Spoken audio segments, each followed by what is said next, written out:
2018年，一辆满载中国游客的大巴发生事故，从朝鲜大桥上坠落，32名游客因此不幸遇难。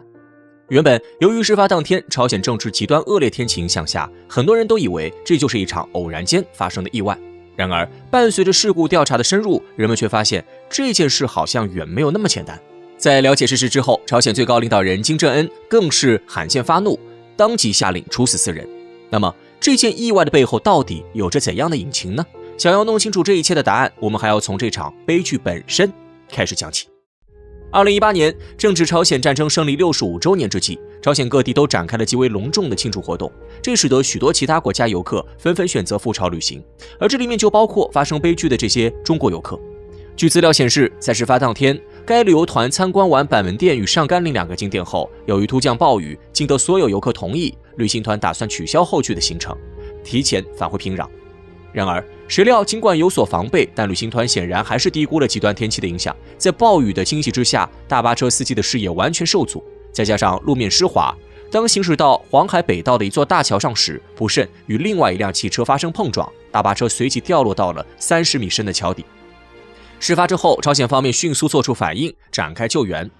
但高空坠落本身就是九死一生的事情，因此最终这辆车上的38人中仅有2人生还。而其余的32名中国游客和4名朝鲜工作人员全部不幸遇难。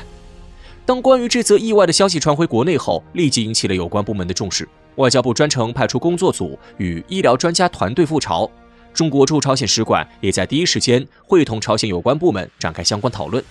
其实，不仅中国方面对此次事件十分重视，朝鲜方面同样倍感压力。时任朝鲜最高领导人金正恩亲自指挥对事故原因展开调查，前往医院探望2位幸存者，下令不惜一切代价对他们进行救治，承诺无论如何都会给所有受害人一个说法。令所有人没想到的是，金正恩很快就给出了朝鲜方面的说法，同时也伴随着4个人被公开处以极刑。事实上，极端天气导致车祸发生是本次中国游客团遇难的主要因素，但在这背后其实还有更多不为人知的隐情。而这些隐情正是金正恩会勃然大怒并判处相关负责人死刑的真正原因所在。原来，经过调查显示，虽然恶劣天气导致驾驶困难并且发生车祸，然而这一切并不是没有挽救的余地。最终酿成惨案发生的是大巴车刹车线路严重老化失灵，驾驶所行驶的路段设施也损耗严重，故而使大巴司机竭尽所能也无法力挽狂澜。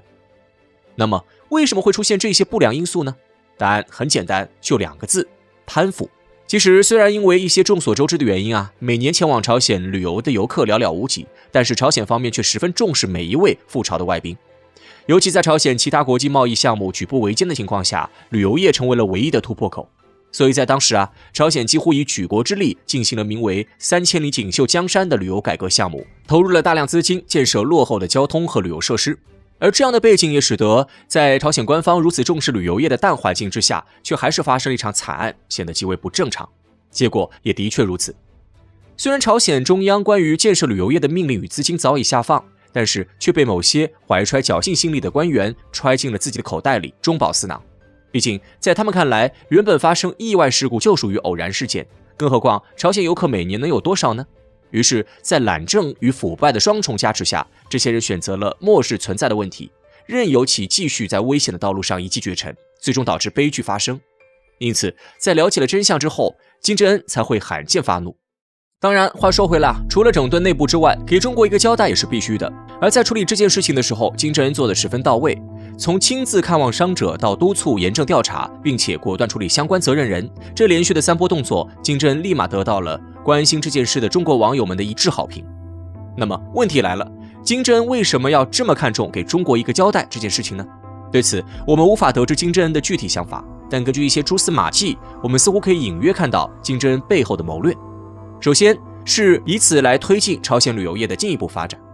伴随着中国近些年来国家实力的日益强盛，出境旅游成为了许多中国人的消费首选。据悉，在2019年，中国海外旅行人数已经达到了 1.68 亿人。这是什么概念呢？要知道，如今朝鲜半岛2个国家加起来也才不到8000万的总人口，中国光旅游人数就已经达到了这个数字的2倍之多。那么，朝鲜怎么可能不眼红这么大的一块蛋糕呢？事实上，朝鲜是具备发展旅游业潜力的。中朝边界长达1420公里，依托图们江、长白山和鸭绿江等地势划分，山高水丽，自然美景异常迷人。如果抛开其他因素不谈，朝鲜绝对算得上出境旅游最值得去的地方之一。中国政府也一直希望推进中朝边境旅游业的开发，在2015年更是做出了中朝跨境旅游必须果敢前行的指令。但是很可惜啊，人性的偏见是很难被消除的。基于这点，朝鲜此次中国游客的意外事故就成为了金正恩眼中破冰的机会。毕竟他也相信尊重是相互的。除了经济方面之外，金正恩之所以看重给中国一个交代，还有政治方面的考量。2018年4月27号，也就是在中国游客事故发生的5天后，金正恩跨过了38线，与韩国时任领导人文在寅实现了历史性的会面。毫无疑问，这对于当时的国际社会来说是一个无比震撼的消息。更别提后续金正恩又与时任美国总统特朗普携手并行，邀请文在寅访问朝鲜。这些足以说明，在当时的情况下，朝鲜是有意与美韩两国改善关系，甚至成为朋友的。那么问题来了，见到这一切，哪个国家最着急呢？当然是俄罗斯。毕竟俄罗斯当时正在经受北约的合力围攻，虽然乌克兰的火药桶还没被彻底点燃，但火星已经可以看见。如果此时位于俄罗斯大后方的朝鲜临阵倒戈，俄罗斯必将面临腹背受敌的窘境。至于中国方面，中国一直希望朝鲜半岛维持和平与稳定，所以是很乐意看见朝美韩三国改善彼此关系的。虽然中国足够大度，这件事情毋庸置疑，但是朝鲜倒也不可能什么都不做。因此，妥善处理中国游客事故这件事，不就是一个很好的契机吗？所以金正恩重视给中国一个交代，实际上就是在告诉中国，哪怕未来朝鲜选择与美国关系正常化，但是也不会厚此薄彼，从而轻视中朝长久以来的友谊与信任，更不会去走所谓的亲美反中之路。只不过很可惜凡事总是容易事与愿违，朝鲜下定了决心要改变，但美国还是容不下一个姓社的朝鲜。最终逼得朝鲜走向了现在被迫承认朝韩完全敌对的道路。